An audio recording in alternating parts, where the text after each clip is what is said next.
Армения превращается в полигон. Ереван зазывает военных Вашингтона. Что в планах двух стран?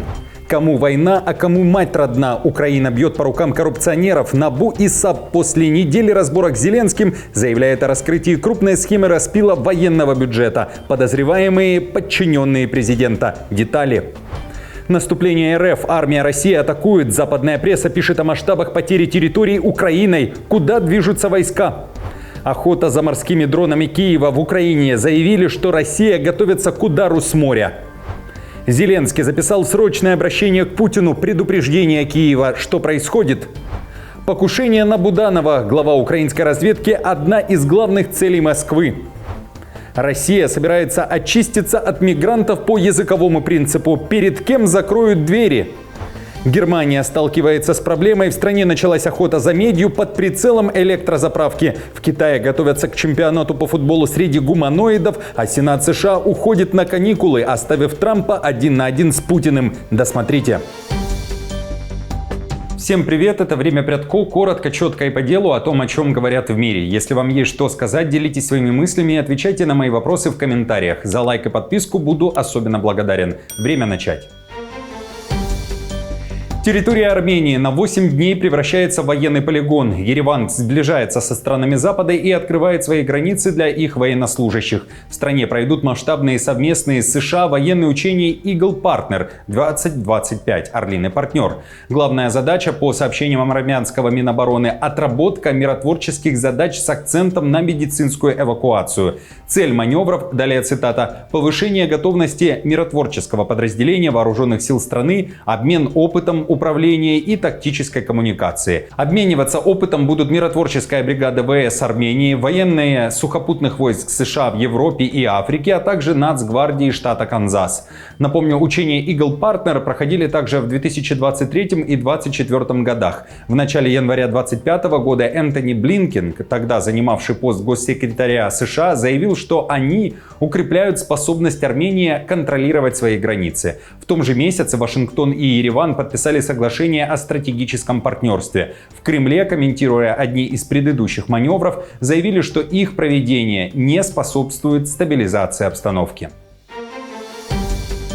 Кому война, а кому мать родна? Очередной коррупционный скандал в Украине. НАБУ и САП заявляют, что раскрыли крупную схему и фактически поймали за руку тех, кто решил наживаться во время войны. В частности, на закупке беспилотников и систем радиоэлектронной борьбы. В деле замешаны топ-чиновники. Народный депутат Украины из партии «Слуга народа» и бывший глава Луганской ОВА, а ныне руководитель районной военной администрации, мэр также одного из городов и начальник части Нацгвардии, а также представители бизнеса, директор компании поставщика дронов и ее бенефициар, заявляет НАБУ. Там уточняют, что вся эта дружная компания наладила стабильную схему освоения бюджетных средств. Формула успеха была проста: берут госконтракт, завышают цену и делят излишки. Лишь при поставках средств радиоэлектронной борьбы участники схемы получили откаты в размере 30% от суммы контракта. Похожим способом прошла и закупка FPV-дронов. Воинская часть заключила госконтракт на сумму почти в 10 миллионов гривен с предприятием, которое поставило продукцию по завышенной цене, примерно на $80 тысяч стоимости. Им светят статьи теперь за хищение госимущества в особо крупных размерах и получение взятки. Зеленский встретился с главами НАБУ и САП и заявил, что система борьбы с коррупцией работает. Все эти заявления, как вы помните, прозвучали на фоне недавнего скандала, связанного с тем, что Зеленский лишил, а потом вернул независимость антикоррупционным органам. Может быть только нулевая толерантность к коррупции, четкая командная работа для разоблачения коррупции и в итоге справедливый приговор. Важно, что антикоррупционные институты работают независимо, а принятый в четверг закон гарантирует им все возможности для реальной борьбы с коррупцией. По данным украинских СМИ, теперь отвечать перед законом придется нардепу от «Слуги народа» Алексею Кузнецову, а также бывшему главе Луганской областной госадминистрации. Сейчас же он председатель одной из районных военных администраций на западе страны, Сергею Гайдаю, а также начальнику Рубежанской ГВА Луганской области Андрею Юрченко. Все они ко всему лишатся работы. И пока представители власти пилят бюджет, Россия наступает, продвижение армии РФ в Украине ускоряется 4-й месяц подряд. Об этом пишет The Telegraph. Западная пресса акцентирует внимание на масштабах территорий, которые РФ взяла под свой контроль, а Украина потеряла и вернула, но в разы меньше. За 1 месяц силы вторжения под командованием Владимира Путина захватили 712 квадратных километров украинской территории, в то время как Киев отвоевал всего 77 квадратных километров, сообщает Вашингтонский институт изучения войны. В предыдущие месяцы Москва также добилась заметных успехов. 505 квадратных километров в июле, 378 в апреле и 238 в марте. В материале говорится, что российские войска сформировали по меньшей мере 4 новых выступа на Донбассе, пытаясь окружить важный логистический узел – город Покровск. Несмотря на то, что ситуация для Украины непростая, фронт не находится под угрозой полного обрушения, считают военные аналитики Запада. The Telegraph пишет, что войска РФ смогли использовать улучшенное применение дронов, нивелируя преимущество Украины, которое ранее помогало ей справляться с численным и техническим перевесом России. При этом РФ собирается устроить охоту еще и на украинские безэкипажные катера и морскую инфраструктуру. О будущих проблемах пишет украинский глава Центра радиотехнологий. В частности, он акцентировал внимание на том, что испытательный центр Минобороны РФ «Рубикон» принял на вооружение беспилотные ударные катера, поэтому Россия готовит масштабный удар.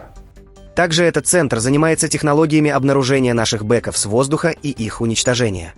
Этим постом я обращаю внимание на появление новой угрозы.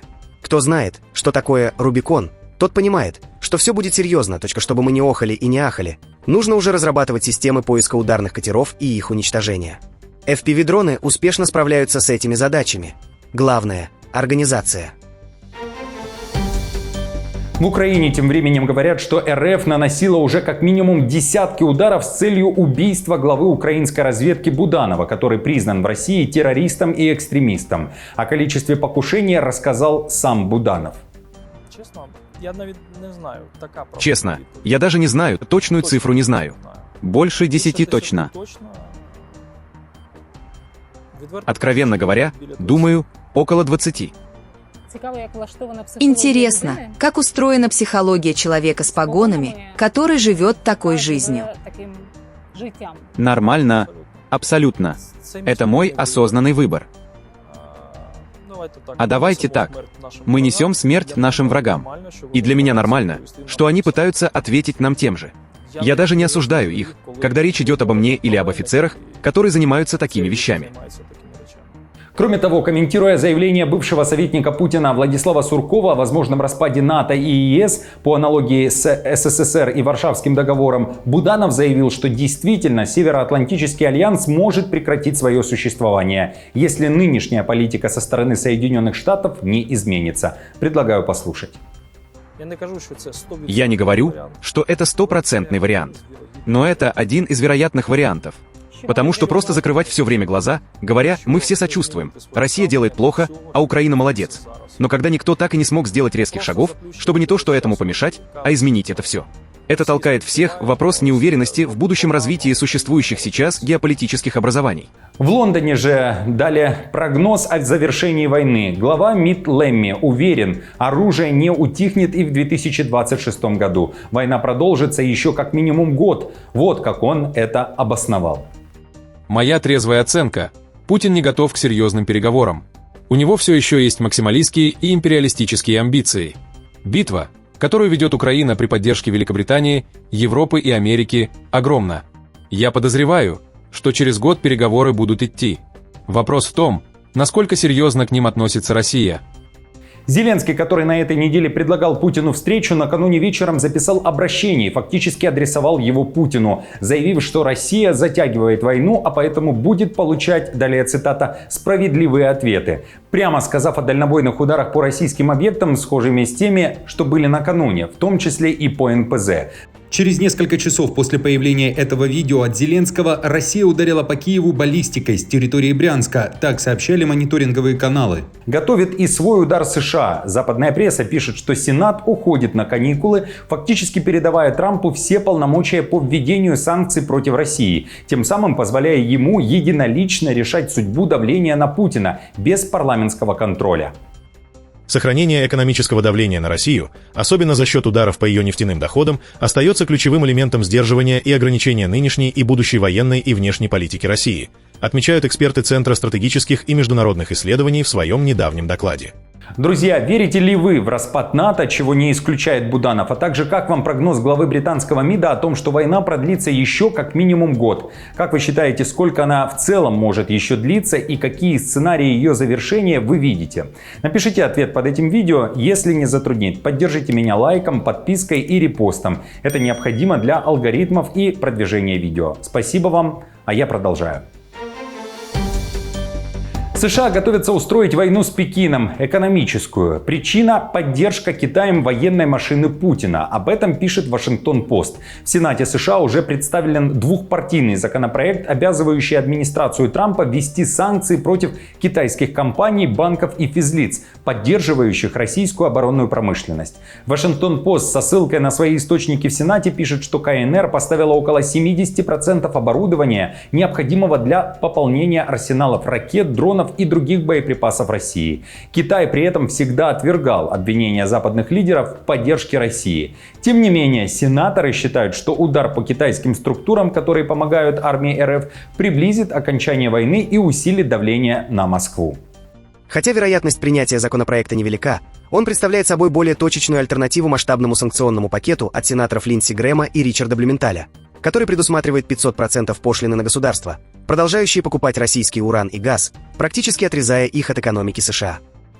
Тем временем Индия, которой Трамп уже пригрозил санкциями за сотрудничество с РФ, отправляет американского президента в игнор-лист и продолжит закупать нефть у Москвы. Об этом со ссылкой на источники в индийском правительстве сообщили сразу несколько западных изданий и российские издания. Так, в комментарии Рейтер один из источников заявил, что Индия не может резко прекратить закупки у РФ, поскольку между странами подписаны долгосрочные контракты. Подконтрольные Кремлю агентства пишут, что индийские НПЗ не откажутся от российской нефти, ведь Москва продает сырье по очень выгодной цене.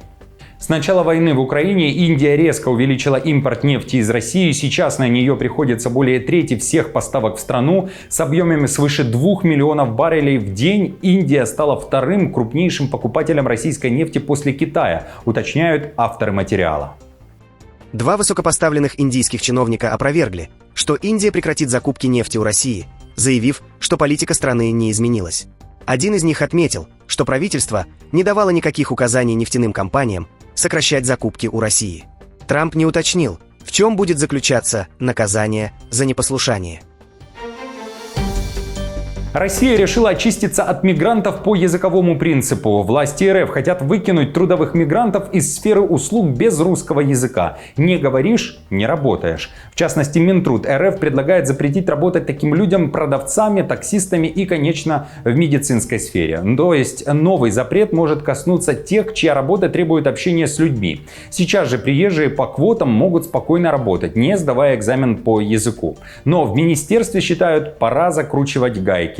Правило устарело. Квота на иностранцев из визовых стран в 2025 году составляет почти 235 тысяч человек, но большая часть из них нужна на стройках и производствах. А вот в людные профессии без языка теперь стоп. На фоне этой инициативы регионы уже включили режим закрытых дверей. В Петербурге, например, полностью запретили мигрантам работать в такси по патентам до конца 2025 года. Причины – безопасность и рабочие места для россиян. Работодателям дали всего 3 месяца, чтобы попрощаться с иностранными водителями и нанять местных. Подобные запреты уже действуют в более чем 10 регионах России. Тренд становится федеральным. Власти нацелены на очистку рынка труда и усиление контроля за миграцией.